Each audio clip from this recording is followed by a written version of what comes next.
माननीय मुख्यमंत्री मोहन चरण माझी एवं अन्य मंत्री मानकर आज चतुर्थ थर अभियोग प्रकोष्ठ खोलाई। अभियोग प्रकोष्ठ रे एथर 1000 रु अधिक अभियोगकारी तांकर विभिन्न अभियोग को नहीं मंत्री मानक पाखकु मुख्यमंत्री पाखकु एवं विभागीय सचिव मानक पाखकु जाई तांकर अभियोग करिसंती। जो अभियोग करिसंती एथिरे विकलांग वयोज्येष्ठ एवं विभिन्न समस्या रे जड़ित थिबा हिताधिकारी माने पंजीकृत करिसंती। ए पंजीकृत करिवार व्यवस्था आमर विगत दिन रे जो 3 थर अभियोग प्रकोष्ठ खोला हेतला अधिक संख्यार लोक आसीथिबारु सेमानकर अभियोग सबु प्रकार समाधान हो पारि नथिला। ताकू अधिक सरलीकरण करिबा पई ये अभियोग प्रकोष्ठ को पंजीकृत करा जाउछि। निर्धारित समय रखा जाइछि एवं निर्धारित समय भितरे पंजीकृत करिसंती। ये अभियोग प्रकोष्ठ विधानसभा 1.5 मास कार्यकाल चालुवा दृष्टि ये कार्यक्रम बंद थिला, किंतु माननीय मुख्यमंत्री इच्छा एवं ताकू आहुरी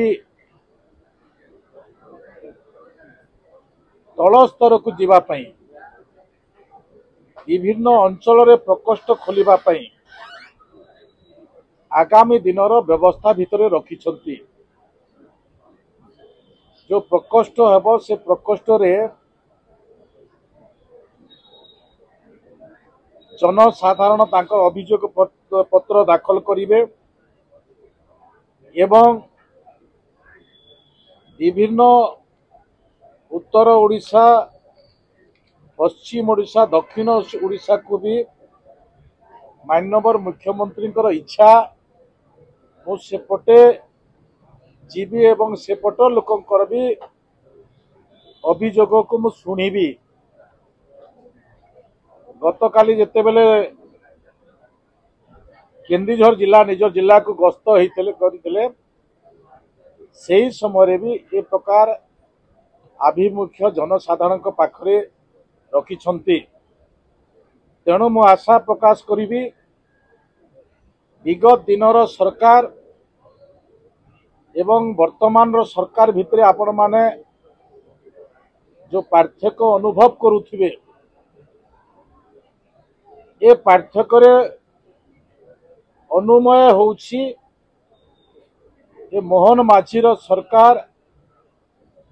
ए सरकार होउछि लोकंकर सरकार,